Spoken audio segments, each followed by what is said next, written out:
정신과 의사와 경영학 박사 그리고 CEO로서 30년 동안의 임상 경험과 10년 동안의 경영 경험을 총정리한 인간관계학 후박사의 마음건강 강연 시리즈가 여러분께 오디오북으로 다시 돌아왔습니다.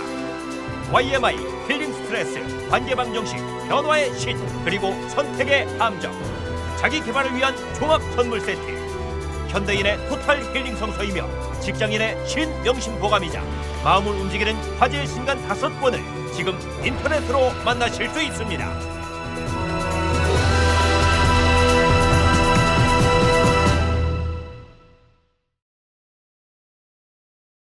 변화의 신 5. 거인 깨우기 1. 정신과 의사 이후경입니다. 오늘은 변화의 신의 5번째 강의로 거인 깨우기 1편에 대해서 같이 알아보겠습니다. 옛날에 한 왕이 있었습니다. 백성들을 시찰할 때 항상 위험 있게 커다란 코끼리를 타고 나갔죠. 그런데 매번 난처한 일이 발생했습니다. 한참 행차할 때 한 아이가 뒤에서 코끼리 꼬리를 꽉 잡는 거예요. 그런데 묘하게도 힘센 코끼리는 꼼짝도 못합니다. 그 아이는 부모 없이 혼자서 사는데 아주 당차고 배짱이 넘쳤습니다. 왕의 체면은 말이 아니었죠. 현명한 대신이 해결사로 나섰습니다. 대신은 아이를 불러서 아주 쉬운 심부름을 시켰어요. 하루 2-3번 하게 하고 그 대가로 아주 큰 돈을 50불쯤 주었습니다. 아이는 신이 났어요. 그 돈으로 실컷 사 먹고 이제 다른 힘든 일은 안 해도 됐죠. 아이는 점점 돈에 익숙해졌습니다. 다시 왕이 코끼리를 타고 행차했습니다. 아이가 뒤에서 코끼리 꼬리를 꽉 잡았죠. 그런데 아이는 아무런 힘을 발휘하지 못했습니다.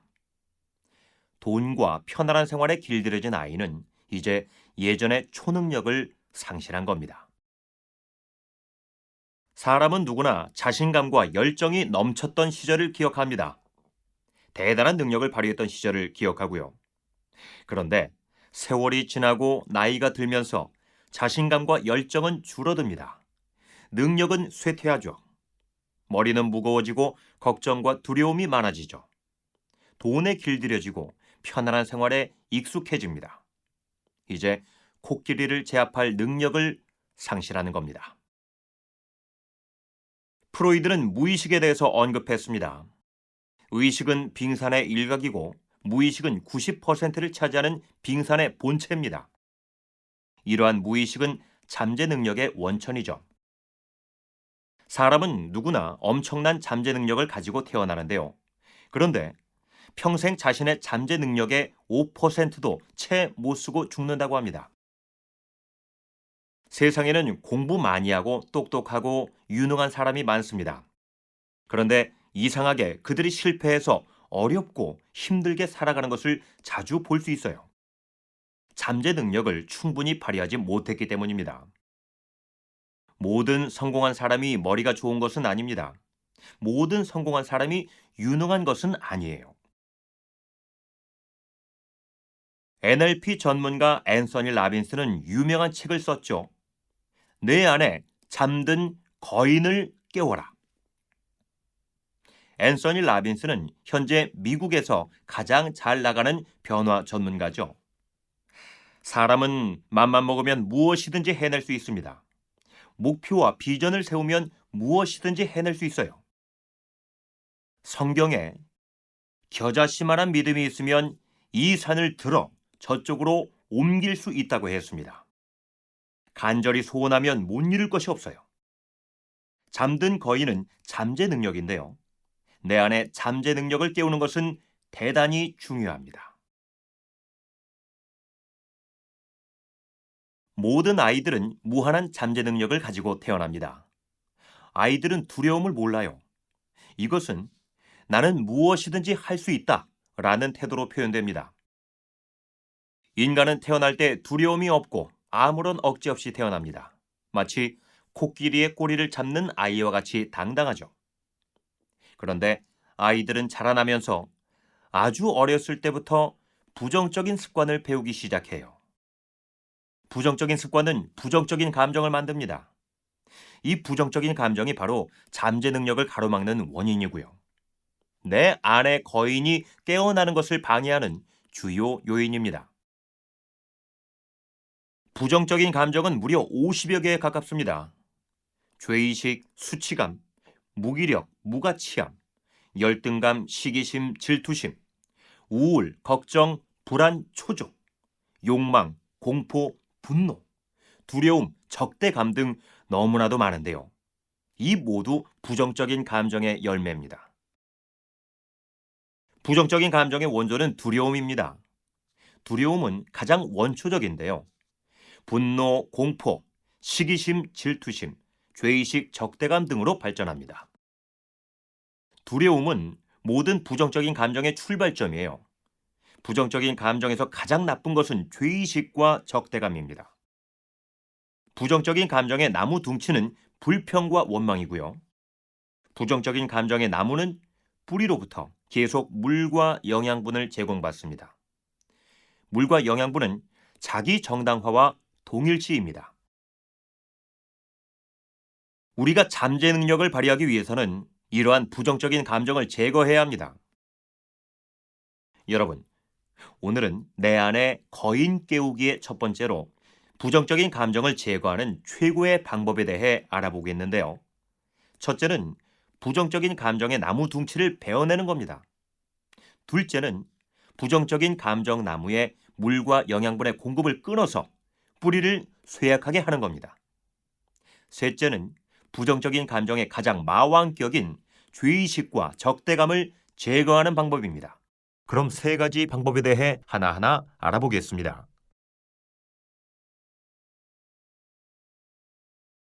첫째 방법은 부정적인 감정 나무 둥치를 베어내는 것입니다. 나무 둥치는 불평과 원망입니다. 모든 불평과 원망은 항상 대상에 있는데요. 상대 탓을 하는 겁니다. 누구 때문이나 누구 탓이라는 허상의 벽을 만드는 겁니다. 책임을 회피할 때 일어나고요. 상대에게 기대고 의지하고 싶을 때 일어납니다. 최초의 인류 아담과 하와는 탓 심리학의 원조입니다.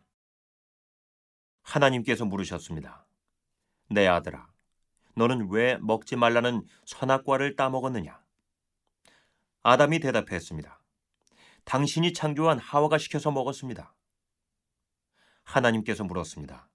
내 딸아, 너는 왜 먹지 말라는 선악과를 따먹었느냐? 하와가 대답했습니다. 당신이 창조한 뱀이 시켜서 먹었습니다. 타 심리학은 인간의 천성입니다. 의존 심리학은 인간의 유전인자에 내재해 있는데요. 어린이는 모든 것을 100% 어른에게 의존합니다. 어린 시절에는 항상 돌봐주는 부모, 선생, 형제가 있습니다. 그러나 어른이 되면 나를 돌봐주던 그 사람이 사라집니다. 그런데 어른이 되어서도 어릴 적 그 사람이 나를 돌봐주기를 바란다면 큰 착오가 생기죠. 최악의 지경으로 떨어질 수도 있어요. 의존 욕구는 모든 신경증의 원인입니다. 의존 욕구는 불평과 원망으로 발전하고 의존 욕구의 좌절은 적대감으로 발전합니다.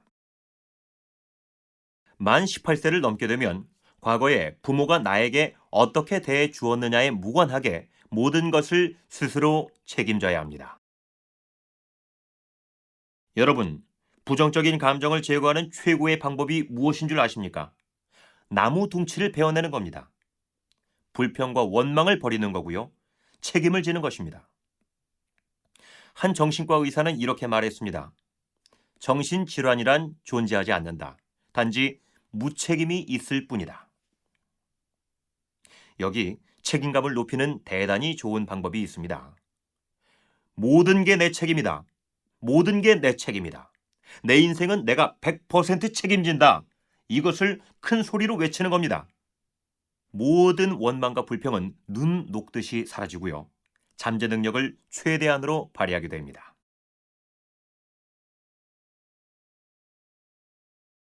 둘째 방법은 부정적인 감정나무의 뿌리를 쇠약하게 하는 것입니다.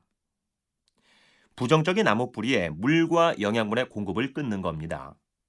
부정적인 감정나무가 오래 살아있으려면 물과 영양분, 즉 자기 정당화와 동일시가 필요합니다. 물과 영양분을 중단하는 것은 부정적인 나무 뿌리를 쇠약하게 하는 것입니다. 우선 자기 정당화를 중단하는 것인데요. 자기 정당화는 자기 감정을 당연한 것으로 받아들이는 겁니다. 주차장에서 누가 내 차를 박았을 때 누구나 화가 나는 법입니다. 장자에 이런 얘기가 있습니다. 배를 타고 가다 다른 배가 와서 부딪히면 대단히 화를 내게 된다. 그러나 상대 배에 사람이 없을 때는 그냥 가게 된다. 장자는 덧붙여 말하죠. 그러므로 인생을 빈 배로 지나가라. 사람들은 보통 자신이 지닌 고통을 사랑합니다. 고통의 역사를 간직하려고 해요. 고생에 대한 많은 대가를 지불했기 때문에 절대 버리고 싶어 하지 않습니다. 상대가 나를 알아주기를 바라요. 자기 고통은 상대와 대화하기 위한 핑계거리일 뿐입니다. 자식이라도 알아주기를 바라죠.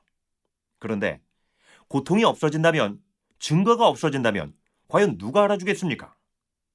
내가 어떻게 살았는데, 내가 너를 위해 얼마나 희생했는데. 성경에 이 땅에서 상을 받은 자는 하늘나라의 상이 없다고 했습니다.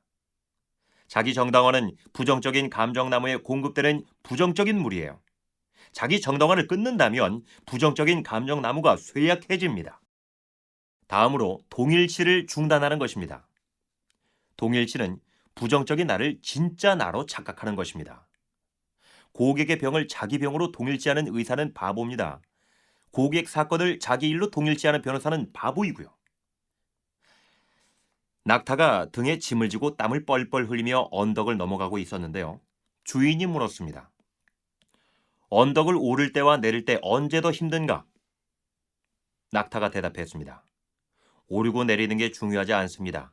바로 내 등에 있는 짐이 문제입니다. 인간은 모두 100% 긍정적인 상태에서 출발합니다. 아마 성악설보다는 성선설이 옳다고 할 수 있을 텐데요. 그런데 자라면서 부정적인 습관을 배우기 시작합니다. 부정적인 습관은 부정적인 감정을 만들죠. 점차 부정적인 감정이 쌓이게 됩니다. 청소년기를 거쳐 어른이 되면 우리는 너무나도 큰 짐을 지게 되죠. 예화의 낙타처럼 무거운 짐을 안고 뻘뻘거리며 세상길을 가게 됩니다. 바로 여러분의 등에 있는 짐인 부정적인 감정이 문제입니다. 짐은 나 자신이 아닙니다. 부정적인 감정은 나 자신이 아닙니다. 동일치는 부정적인 감정나무에 공급되는 부정적인 영양분입니다. 동일치를 끊는다면 부정적인 감정나무가 쇠약해집니다.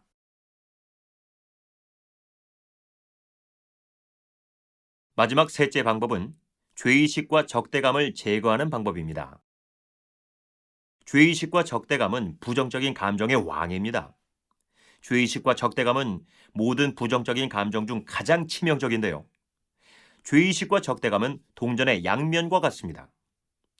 적대감이 일어나면 죄의식이 따라오고 죄의식이 일어나면 적대감이 따라오죠. 양가 감정이라고 합니다. 사랑과 미움, 두려움과 분노, 화와 미안함도 대표적인 양가 감정입니다. 죄의식은 부모의 파괴적인 비판에서 만들어지는데요. 부정적인 부모, 부정적인 환경, 부정적인 종교가 주범입니다. 당신의 물통은 얼마나 채워져 있습니까? 라는 책이 있습니다. 갤럽 회장이며 긍정심리학의 대가인 도널드 클리프턴이 외손자 톰 레스와 함께 쓴 책입니다. 클리프턴은 한국 전쟁 당시 미군 포로 관련 보고에서 부정적인 감정이 인간 수명과 밀접한 관련이 있다는 사실을 알아냈어요. 이를 기초로 긍정적인 감정이 어떤 역할을 하는지를 50여 년간 연구를 했죠. 사람은 하루에 2만 번의 모멘트를 경험합니다. 4초에 한 번씩 우리는 누군가에게 영향력을 행사하는데요. 대인관계 상호작용은 긍정적인 것과 부정적인 것만 있을 뿐이고 중간 상태는 없습니다. 당신의 물통은 얼마나 채워져 있습니까? 여기서 물통은 긍정 감정인데요. 당신의 물통이 꽉 찰 때 4초에 한 번 기적이 찾아옵니다. 당신의 물통이 텅 빌 때 4초에 한 번 희망이 사라집니다. 한국 전쟁 당시 미군 포로들의 사망률은 역사상 최고를 기록했습니다. 100명당 38명, 무려 38%나 사망한 겁니다. 히틀러의 아우슈비츠 수용소에서도 사망률은 이보다 낮았는데요. 그 이유가 무엇인 줄 아십니까? 공개적인 자아 비판, 동료 밀고, 충성심 부정의 세 가지입니다. 파괴적인 비판은 대단히 해롭습니다. 죄의식을 유발해요. 성인들에게 죄의식은 여러 모습으로 나타나는데요. 우선 열등감과 수치감으로 나타납니다. 난 잘하는 게 없다 라는 태도로 나타나죠. 쓸모없는 인생, 죽지 못해 사는 인생이라는 생각을 하게 합니다. 죄의식은 성공에 대한 공포심으로도 나타납니다. 어떤 사람은 크게 성공했는데 성공 경험이 불편해서 마약에 빠지기도 하죠. 죄의식은 자신에 대한 파괴적인 자아 비판으로도 나타납니다. 상대에게 죄의식에 의해 조종당하기도 하고 상대를 죄의식으로 조종하기도 하죠. 그리고 자주 피해자용 언어를 사용합니다. 한번 해봐야죠. 노력해보죠. 뭐뭐 했으면 좋겠는데. 하지만 등을 사용합니다. 저는 어릴 때 독실한 기독교 가정에서 자랐습니다. 저희 어머니는 너무 신앙에 빠져 다소 과도한 부분이 있었죠. 어머니는 죄의식의 덩어리였습니다. 저희 집은 밤마다 저녁 예배를 봤습니다. 저녁 예배의 마지막은 육남매가 돌아가면서 기도하는 거였죠. 그런데 기도 내용이 문제였습니다. 모든 기도는 하루 동안 지은 죄를 고백하는 형식으로 진행됐습니다. 동생과 싸운 죄를 용서해 주세요. 공부 안 하고 놀은 죄를 용서해 주세요. 엄마 말을 안 들은 것을 용서해 주세요 등입니다. 모두 형제들에게 죄의식을 유발하도록 하는 의식이었습니다. 많은 부모들은 자신도 모르게 아이들의 죄의식을 이용합니다. 죄의식은 처벌과 정서적인 통제로 이용되죠. 부모들은 전화 한 통으로 눈치 하나로 아이를 통제할 수 있어요. 죄의식은 일종의 정서적 협박에 해당합니다. 그들은 협박이라고 말하지 않는다. 이것은 아마존 7년 연속 베스트셀러 책 제목입니다. 이 책에서 저자 수잔 포워드는 죄의식을 주는 부모를 감정 협박자라고 불렀습니다. 감정 협박자는 주변 사람들을 꼼짝 못하게 하는 무기로 죄의식을 사용합니다. 네가 나를 사랑한다면 내가 그동안 너한테 어떻게 했는데 너는 어쩌면 너만 생각할 수 있어. 내가 너를 어떻게 키웠는데. 회사에서도 부지불식간에 죄의식을 통해 직원들을 통제합니다. 정서적 협박을 통해 직원들을 착취하죠. 많은 기부금, 종교 헌금, 장애인 모금, 수재 의연금 등도 시민들의 죄의식을 이용합니다. 대표적으로 중세 때 로마 교황청이 성 바오로 성당 건축 모금을 위해 판매한 면죄부 사건입니다. 여기 대단히 해로운 죄의식으로부터 벗어나기 위한 좋은 방법이 있습니다. 세 가지인데요.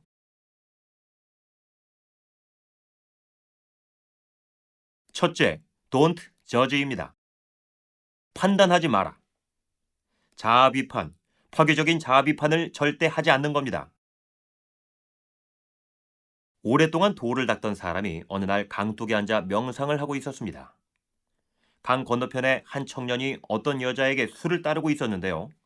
그는 속으로 여자와 술을 마시는 모습을 보고 참 안 됐군 하면서 청년을 비판했습니다. 그때 갑자기 강물에서 보트가 뒤집혀 사람들 7명이 물에 빠졌습니다. 수영을 못하는 그는 죽어가는 사람들을 살릴 수 없어 너무 안타까웠습니다. 그런데 강 건너편 술을 따르던 청년이 물속으로 뛰어들었습니다.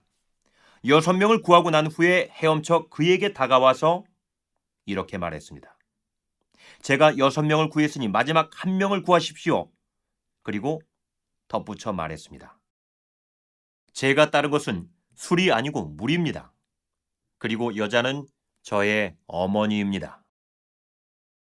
남을 판단하지 말라는 성경 구절을 떠오르게 하는 예화입니다. 유명한 유럽의 철학자 후설은 이런 말을 했습니다. 판단 금지, 원어로 에포케라고 합니다. 파괴적인 자아 비판을 절대 하지 않는 겁니다. 나는 못해, 나는 할 수 없어, 나는 내가 싫어. 이것은 금물입니다. 그리고 이렇게 반복해서 말하는 거죠. 나는 내가 좋다.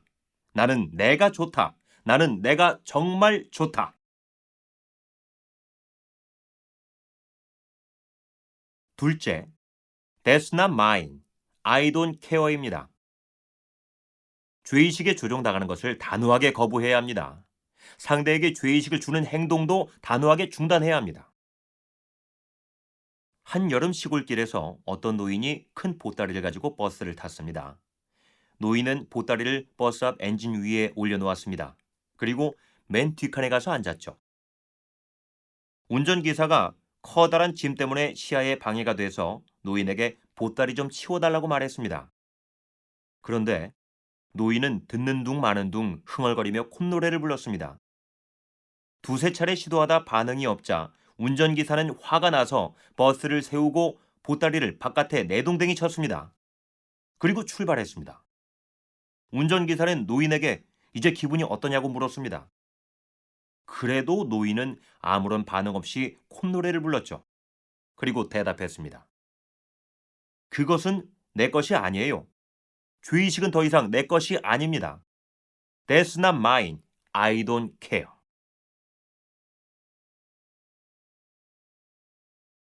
셋째, So what?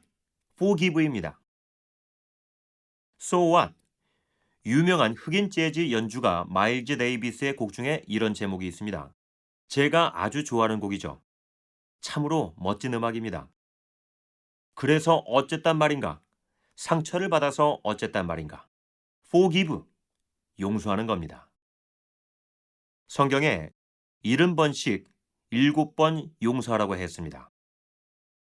용서는 인간에 대한 깊은 이해에서 출발합니다. 용서는 상대방에 대한 공감을 통해 일어나는데요. 용서는 실존적인 통찰을 동반합니다. 용서할 수 있는 사람은 뛰어난 감정적인 회복력을 가진 사람입니다. 우리는 네 가지를 용서해야 합니다. 하나는 나에게 상처 준 부모님을 용서하는 겁니다. 둘은 나에게 상처 준 남을 용서하는 겁니다. 용서한다는 것은 절대 남을 위한 것이 아닙니다. 전적으로 나 자신을 위한 거죠. 아주 이기적인 행위입니다. 우리가 용서할 때 부정적인 감정에서 벗어날 수 있습니다. 셋은 나 자신의 어리석음을 용서해야 합니다. 넷은 당신이 누군가에게 상처를 줬다면 사과하는 겁니다. 이렇게 반복해서 외치는 거예요. 나는 정신적으로 건강하다. 남을 용서할 만큼 매우 건강하다.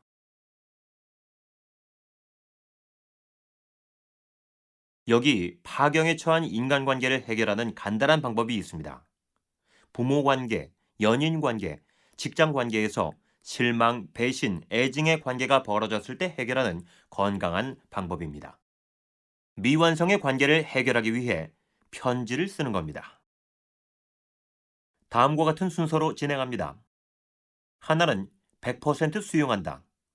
서로 간의 관계에서 발생했던 모든 것에 나는 100% 책임이 있다고 받아들이는 겁니다. 둘은 100% 용서한다. 상대방이 나에게 상처 준 것에 대해 100% 용서하는 겁니다. 셋은 행운을 빌어준다. 상대에게 행운을 빌어주는 거예요. 넷은 편지를 쓴다.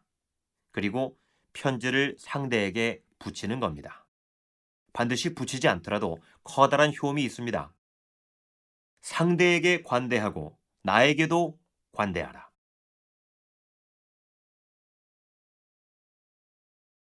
자, 이제 결론입니다. 유명한 변화 전문가 브라이언 트레이시는 인간의 잠재 능력에 대한 공식을 다음과 같이 썼습니다. 개인의 잠재 능력은 타고난 특성과 후천적 특성을 더한 것에 태도를 곱한 것. 우리가 하는 일의 90%는 태도와 관련이 있습니다. 바람직한 태도는 개인의 잠재 능력을 증폭시킵니다. 성공은 내가 얼마나 삶에 대해 긍정적인 태도를 가지고 있느냐에 따라 결정됩니다. 긍정적인 태도는 긍정적인 감정에서 나옵니다. 생각이 바뀌면 행동이 바뀌고, 행동이 바뀌면 습관이 바뀌고, 습관이 바뀌면 성격이 바뀝니다. 생각에서 행동으로 바뀌는 데 있어서 감정의 변화가 대단히 중요합니다. 부정적인 감정을 떨쳐버리는 것이 대단히 중요한 거예요. 여러분, 내 안에 잠든 거인을 깨우기를 바랍니다.